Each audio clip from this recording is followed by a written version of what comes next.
நாங்கள் எல்லோரும் சென்னையில் இருக்கிறோம் என்றாலும் பெரும்பாலும் தென் சென்னையில தான் இருக்கிறோம். வட சென்னை எங்களுக்கு இன்னொரு ஊராகத்தான் தெரியும். வட சென்னை என்றாலே ஒரே அடிதடி தமிழ்நாடு இனி நாயுடுவையும் நாயக்கரையும் தான் நம்பி இருக்கிறது. ஒரு மொழியால் மட்டுமே எல்லோரும் இணைந்து விட முடியாது. தமிழால் மட்டுமே ஒன்றுபட முடியும் என்றால் தேவாரமும் தமிழர் தான். தேவாரம் பிடிக்க காட்டுக்குள்ளே போயிருக்கிறாரே வீரப்பனும் தமிழர் தான். சாதி உண்டு என்று சொல்லுகிறவன் தமிழன் என்பதற்காக நான் அவனை ஒரு நாளும் ஏற்க முடியாது. சாதி இல்லை என்று சொல்லுகிறவன் கன்னடனாக இருந்தாலும் அவன் சகோதரன். ஒரு நூல் வெளியீட்டு விழாவிற்கு இவ்வளவு பேர் கூடுவார்களா என்கிற வியப்போடு உங்கள் முன்னால் நான் நிற்கிறேன்.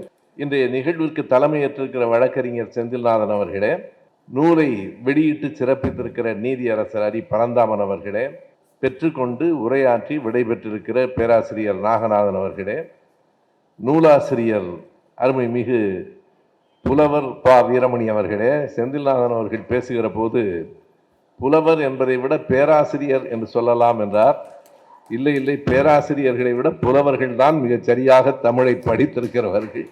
எனவே புலவர் பா வீரமணி அவர்களே, பானுமதி பாஸ்கரன் அவர்களே, வரவேற்புரை ஆற்றியிருக்கிற பிரின்ஸ் கஜேந்திர பாபு அவர்களே, கூடியிருக்கிற பெருமக்களே, அனைவருக்கும் என் அன்பு வணக்கம். இவ்வளவு பேர் கூடியிருக்கிறார்களா என்கிற என் வியப்பு கலைவதற்கு முன்பு, ஏனென்றால் கொஞ்சம் கொஞ்சமாக கலைந்து கொண்டிருக்கிறார்கள். கலைவதற்கு முன்பு ஒரு 15-20 நிமிடங்களில் மிகச் சுருக்கமாக இந்த நூல் பற்றிய சில செய்திகளை உங்களோடு பகிர்ந்து கொள்ளுகிறேன். 660 பக்கங்களில் வடசென்னை கண்ட 49 சான்றோர்களை பற்றி இந்த நூல் பேசுகிறது.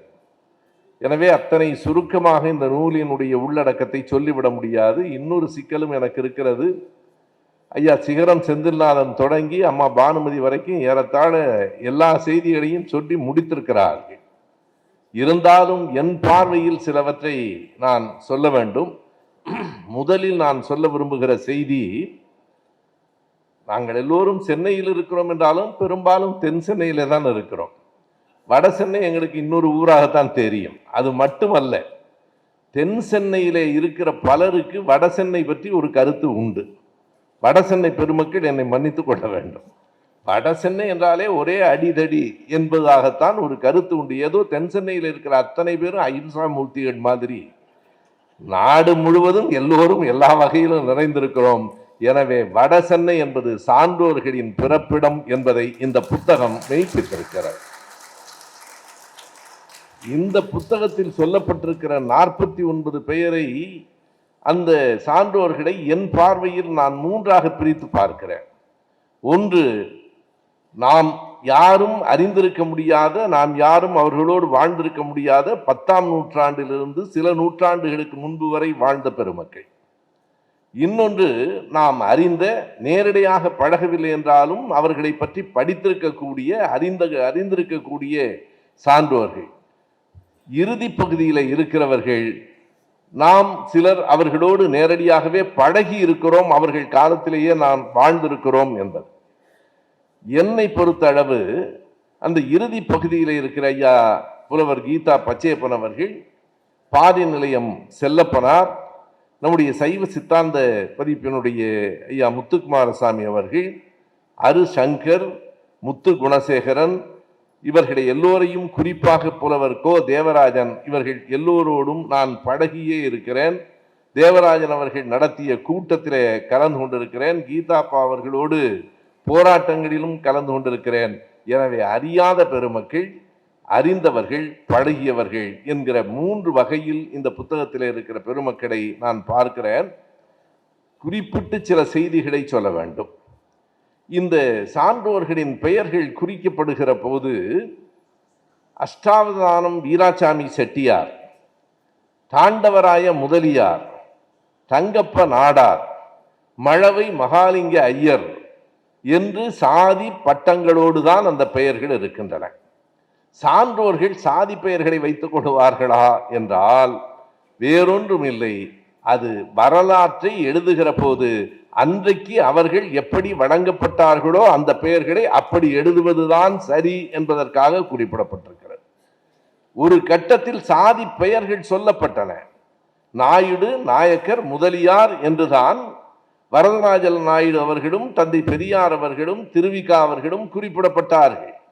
இன்னமும் சொன்னால் 1927 ஆண்டு சேலத்திலே செக்கெழுத்த செம்மல் வஉசி அவர்கள் பேசுகிற போது கூட என்ன குறிப்பிடுகிறார் என்றால், சாதாரண மனிதர்கள் அல்ல, வஉசி பேசுகிற போது என்ன குறிப்பிடுகிறார், இந்த நாடு, அதாவது அவர் காங்கிரஸ் கட்சியில இருந்தெல்லாம் வெளிவந்ததற்கு பிறகு 27 சேலத்தில் வஉசி சொல்லுகிறார், இந்த தமிழ்நாடு இனி நாயுடுவையும் நாயக்கரையும் தான் நம்பி இருக்கிறது. அவர் நாயுடு என்று சொல்லுவது வரதராஜன் நாயுடு, நாயக்கர் என்று சொல்லுவது ஐயா பெரியார் அவர்கள். அப்படி அவர் சொன்னார் என்றால் அவர்கள் 2 பேருக்கும் அந்த சாதி உணர்வு இல்லை, சொன்ன வஉசிக்கும் இல்லை. அன்றைக்கு பெயரில் சாதி இருந்தது, இன்றைக்கு பெயரில் சாதி போய்விட்டது. எல்லோருடைய உணர்விலும் ஒட்டி கொண்டிருக்கிறது. சாதி இருக்கிறது. நீங்கள் கருதலாம், கிராமத்துக்கு போனால் ஜாதி இருக்கிறது. இந்த அடுக்குமாடி வீட்டில் எல்லோரும் சேர்ந்திருக்கிறோம் என்றால் நினைக்கிறீர்கள்? எல்லோரும் சேர்ந்திருக்கிறோம். அவரவர் சாதி உணர்வு குறையாமல் கவனமாய் சேர்ந்திருக்கிறோம். வேறு வழி இல்லாமல் சேர்ந்திருக்கிறோம். எனவே சில மாற்றங்கள் அம்மையார் பேசுகிற போதுதான் நான் பேராசிரியர்களிடத்தில் கேட்டேன். அதுவும் குறிப்பாக அவர்கள் பாஞ்சாலியை பற்றி பேசுகிற போதும், இந்த எந்த நாள் எந்த கிழமையில் விருந்து கிடைக்க வேண்டும் என்று பேசி அதை எள்ளலாக சொன்ன போதும், அம்மாவை நான் பார்த்ததில்லையே என்றேன். அவர் சொன்னார், ஜீவரத்னத்தினுடைய மகள் என்றார். ஓ, அந்த தாக்கம் மிச்சம் இருக்கிறது என்று புரிந்தது. நான் ஐயா ஜீவரத்னம் அவர்களை பார்த்ததில்லை. நாகநாதன் சொன்னார், நான் பார்த்திருக்கிறேன் என்றார். எனவே ஒரு பகுத்தறிவு சூடரின் மகனாக அவர் இருக்கிற நேரத்தில் மிக அருமையாக ஒன்றை சொன்னார். தங்கப்ப நாடார் தன்னுடைய மனைவியின் பெயரையும் சேர்த்து போட்டிருக்கிற அந்த செய்தியை சொல்லுகிற போது அம்மையார் சொன்னார், பெண்ணும் ஆணும் சமமாக கருதப்படாத காலத்திலேயே என்றார். இப்படி சொன்னதால் இப்போது சமமாகி விட்டதாக யாரும் தவறாக கருதாதீர்கள். இன்றைக்கும் ஒன்றும் சமமெல்லாம் வந்து சேரவில்லை, ஒப்பீட்டு அளவில் மேல் என்பதுதானே தவிர இன்றைக்கும் அந்த பெண் அடிமைத்தனங்கள் ஏராளமாக இருக்கின்றன. போக வேண்டிய தொலைவு மிக கூடுதலாக இருக்கிறது. ஆனாலும் அன்றைக்கே அவர் அப்படி சொன்னார். அதே போல நாங்கள் வருகிற வழியில் மிக கடுமையான போக்குவரத்து நெரிசல். 6 மணிக்கு கூட்டம் என்றால் 5:55க்கு வந்துவிட வேண்டும் என்பதில் நான் உறுதியாக இருப்பேன். ஆனால் பறந்துதான் வர வேண்டும், அவ்வளவு நெரிசல். வருகிற போது காசிமேட்டு பகுதியில் வருகிற போது நான் நண்பர்களிடத்தில் சொன்னேன், இந்த காசிமேடு என்கிற பெயர் எப்படி வந்திருக்கிறது தெரியுமா? எனக்கு உங்கள் புத்தகம் படித்த பிறகுதான் தெரியும், அதற்கு முன்பு தெரியாது. காசிபு சாயபு, அதை அம்மா அவர்கள் சொன்னார்கள். காசிம் சாயபு என்பவர் வாழ்ந்தார், அந்த காசிம் சாயபு சுருங்கி காசிமேடு ஆகிவிட்டது. நீங்கள் பல நேரங்களில் சிறுபான்மையினரினுடைய பெயரை வரலாற்றில் பலர் ஒழுங்காக குறிப்பதில்லை. நவகாணி யாத்திரையிலே யார் பங்கெடுத்தார்கள், நவகாணி யாத்திரையை யார் மேற்கொண்டார்கள் என்றால் காந்தியார் என்று சட்டென்று சொல்லிவிடுகிறோம். காந்தியார் மட்டுமல்ல, அவரோடு ஒரு 6 அடி உயரத்தில் ஒரு பெரிய மனிதர் நடந்து போனார், கான் அப்துல் கஃபார் கான். ஆகையினாலே தான் அவருக்கு எல்லை காந்தி என்று பெயர். நீங்கள் வரலாற்றை எழுதுகிற போது எத்தனை கவனமாக இந்த 49 பெயர்களை அவர் குறிப்பிட்டு எழுதியிருக்கிறாரே தவிர, இந்த 49 பெயர்களை தாண்டி மேலும் சில சான்றோர்களையும் நம்மால் அறிந்து கொள்ள முடிகிறது. அவர்களிலே ஒருவர் தான் இந்த காசிம் சாஹிப். எனவே பல வரலாற்று செய்திகளை நான் மிக நடுநிலையாக எழுதியிருக்கிறார் என்று நாகநாதன் அவர்கள் சொன்னார். எதையும் மறைக்காமல் ஒருவரை பற்றி எழுதுகிற போது பாராட்டித்தான் எழுத வேண்டும் என்கிற எண்ணம் இல்லை. ஜீவரத்னம் அவர்களை பற்றி எழுதுகிற போது ஒரு செய்தியை நான் அறிந்திருக்கிறேன். அந்த செய்தியை சரியாக குறிப்பிட்டு புலவர் வீரமணி அவர்கள் என்ன எழுதியிருக்கிறார் என்றால், 1960 அவர்தான் மேயராக வந்திருக்க கூடும். சென்னையிலேயே மிக கூடுதலான வாக்குகள் வித்தியாசத்தில் வெற்றி பெற்றவர் அவர்தான் மேயராக வருவார் என்று எதிர்பார்த்தார்கள். அவரும் எதிர்பார்த்தார். ஆனால் அப்போது இல்லை. அதற்கு பிறகு அவர் திமுக கழகத்தை விட்டு விலகிவிட்டார். முதல் நாடிலிருந்து திமுக கழகத்திலே இருக்கிறவர். அதுவும் இன்னொன்றையும் நாம் சொல்ல வேண்டும், என் போன்றவர்களுக்கு பெரிய ஊக்கம் தருகிற செய்தி, திராவிட இயக்கத்தை தொடக்கி வைத்த மூவரில் ஒருவரான PT தியாகராயர் பிறந்ததும் வட சென்னை தான், திராவிட முன்னேற்ற கழகம் பிறந்ததும் வட சென்னை தான். எனவே அப்படி முதல் நாளிலிருந்தே உறுப்பினராக இருந்தவர் கட்சியை விட்டு விலகிவிட்டார், காங்கிரசுக்கு போனார். தமிழ் தேசிய கட்சிக்கும் போனதாக எனக்கு நினைவு. ஆனால் அதை எழுதுகிற போது ஐயா வீரமணி கவனமாக எழுதுகிறார். நான் மிகவும் மதிக்கும் ஜீவரத்னம் அவர்கள் அப்படி அவசரப்பட்டிருக்க வேண்டாம் என்று தோன்றுகிறது என்று தன்னுடைய கருத்தை, எது சரி, ஐயா ஜீவரத்னம் செய்தது சரியா, நாம் கருதுவது சரியா என்பதை காலம் தீர்மானிக்கும். ஆனால் நாம் என்ன கருதுகிறோம் என்பதையும் அதற்கு உள்ளே அவர் பதிவு செய்திருக்கிறார் என்பதற்காக நான் சொல்லுகிறேன். பின்பகுதியிலே வருகிற அரு சங்கர் அவர்களோடு நான் கூட்டங்களில் கலந்து கொண்டிருக்கிறேன். அதிலே அவர் வாழ்வில் நடந்த துயரங்களை புத்தகம் படித்துத்தான் நான் தெரிந்து கொண்டேன். பல செய்திகள் இந்த புத்தகத்திலிருந்து நாம் அறிந்து கொள்வதற்கு ஏராளமான செய்திகள் இருக்கின்றன. அப்படியா, காசிம் சாஹிபு தான் காசிமேடாயிற்றா, எங்களுக்கு இன்றுதான் தெரியும் என்று நண்பர்கள் சொன்னபோது எனக்கு நேற்று தான் தெரியும் என்று சொன்னேன். எனக்கும் தெரியாது, இந்த புத்தகம் படித்த பிறகு நேற்று தான் தெரியும். அதுபோல அரு சங்கர் அவர்களை பற்றிய செய்திகள், ஐயா தேவராஜன் பற்றி தேவராஜன் அவர்கள் என்னை அழைத்து தியாகராயர் கல்லூரியிலே தமிழால் ஒன்றுபடுவோம் என்கிற தலைப்பில் பேசுங்கள் என்றார். நான் அதற்கு எதிராக பேசிவிட்டேன். அதையும் அவர் ஏற்றுக்கொண்டார். நான் என்ன சொன்னேன், ஒரு மொழியால் மட்டுமே எல்லோரும் இணைந்து விட முடியாது.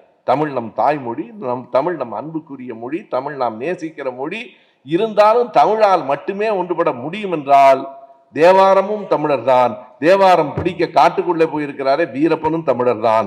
தேவாரமும் வீரப்பனும் தமிழால் ஒன்றுபட முடியாது என்று நான் சொன்னேன். அப்படியானால் எதனால் ஒன்றுபடலாம் என்றார்கள்.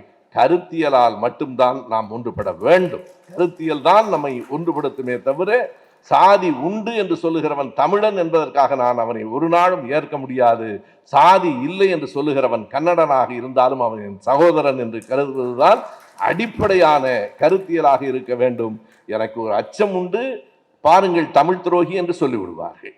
திராவிடத்தை பேசுகிறவனே தமிழ் துரோகி என்பார்கள். தமிழை வளர்த்துக்கிறவன் தான் திராவிடன். திராவிட இயக்கத்திலே தான் தமிழ் வளர்ந்தது. அந்த செய்திகளிலே ஒன்றுதான் ஐயா தேவராஜன் அவர்கள் தமிழ் வளர்ச்சி பேரவை என்றுதான் வைத்திருந்தார். அதை வீரமணி அவர்கள் ஒரு செய்தியை குறிப்பிடுகிறார். அந்த பைக்கிராப்ட்ஸ் சாலையிலே இந்த பழைய புத்தக கடைகள் ஏராளமாக, பெரும்பாலும் அறிவாளிகள் அங்கே இருந்து நிறைய உருவாகி இருக்கிறார்கள். அங்கே நான் போயிருந்தேன். அப்போது தேவராஜ் அவர்களும் வந்திருந்தார். நான் ஒரு 10 புத்தகங்களை அந்த பழைய புத்தக கடையில இருந்து வாங்கினேன். திரும்பி பார்த்தால் ஒரு ஆட்டோ நிறைய புத்தகங்களை தேவராஜ் ஏற்றி கொண்டிருக்கிறார் என்று எழுதினார். அப்படி படிக்கிற பழக்கமுடையவர்கள். அதுபோல ஐயா கீதா பச்சையப்பனார் என்னை விட வயதிலே மூத்தவர். ஆனாலும் மிக நண்பரை போல நெருக்கமாக அவரோடு பேசி பழகிய நாள்கள் எனக்கு நினைவுக்கு வருகின்றன. ஒரு வேடிக்கையான செய்தி சொல்ல வேண்டுமானால், அமர்ந்து பேசி கொண்டிருக்கிறோம். ஐயா கீதாப்பாவும் இருக்கிறார். அப்போது ஒருவர் கவிஞர் கண்ணதாசனின் வரியை சொல்லுகிறார். கவிஞர் கண்ணதாசன் ஒரு இடத்துல என்ன எழுதியிருக்கிறார் என்றால், காதோரம் தோன்றும் நரை கடவுள் தரும் முதல் கடிதம். தயாராயிடுப்பா, நீ பெட்டி படுக்கையை கட்டியிருந்து காதோரம் தோன்றும் நரை கடவுள் தரும் முதல் கடிதம் என்று கண்ணதாசன் எழுதுவார். பக்கத்தில் இருந்த ஒருவர் குறும்பாக என்னை பார்த்து, உங்களுக்கும் ஓரிரு கடிதம் வந்து விட்டது போல இருக்கிறது என்றார். இப்போ இது வேறு. அப்போது நரை வர தொடங்கிய காலம், உங்களுக்கும் ஓரிரு கடிதம் வந்து விட்டது போல இருக்கிறது என்றார். நான் ஐயா கீதாப்பாவை பார்த்து, அவருக்கு தந்தியே வந்துருச்சேங்க என்ன. அவர் அப்போதே தரை முழுவதும் நரை. அது ஏன்பா உன்னை சொன்னா நீ எனக்கு தந்தியை கொண்டாந்து கொடுக்குறியன்னார். அப்படி வயது வேறுபாடுகளையும் தாண்டி தோழமையோடு பழகியவர். வெள்ளை முடி, வெள்ளை உடை, பச்சை துண்டு ஒன்றுதான் அவரை பழிச்சென்று அடையாளம் காட்டும். இந்த புத்தகத்தை படிக்கிற போது ஐயா கீதாப்பா அவர்களோடு பழகி அந்த நாள்கள் அவர் வீட்டுக்கும் போயிருக்கிறேன். இப்படி ஒவ்வொரு செய்தியும் இதை படிக்கிற போது நமக்கு வருகிற நினைவு. பாரி நிலையம் செல்லப்பனார் அவர்களை இந்த மேடையில் இந்த வாய்ப்பை பயன்படுத்தி கொண்டு நாம் நன்றியோடு ஒன்றை பதிவு செய்ய வேண்டும். அறிஞர் அண்ணா அவர்களினுடைய தம்பிக்கு கடிதங்களை எல்லாம் பாரி செல்லப்பனார் அவர்கள் வெளியிட்டார் என்பது பெரிய செய்தி இல்லை. 20 வயதாக இருக்கிற போது நானும் என்னுடைய நண்பர் கவிஞர் செம்பை சேவியரும் புதுத்தென்றல் என்று ஒரு புத்தகத்தை எழுதி கொண்டு, யாரும் வெளியிட மாட்டார்கள், 1972 யாரும் அந்த புத்தகத்தை வெளியிடுவார்கள் என்கிற நம்பிக்கை எங்களுக்கு இல்லை. சேவியர் தான் சொன்னார், பாரி நிலையம் செல்லப்பனையாவை போய் பார்க்கலாம் என்றார். எப்படி நம்ம புத்தகத்தை வெளியிடுவார், போய் பார்க்கலாம் என்று சொல்லிவிட்டு அவரை பார்த்தோம். என் அப்பாவை அவருக்கு தெரியும், ஆனால் நான் என் அப்பாவின் பெயரையெல்லாம் சொல்லவில்லை. நாங்கள் இப்படி கல்லூரி மாணவர்கள் புத்தகம் எழுதியிருக்கிறோம், நீங்க வெளியிட முடியுமா என்று கேட்டோம் பாரி நிலையத்தில்.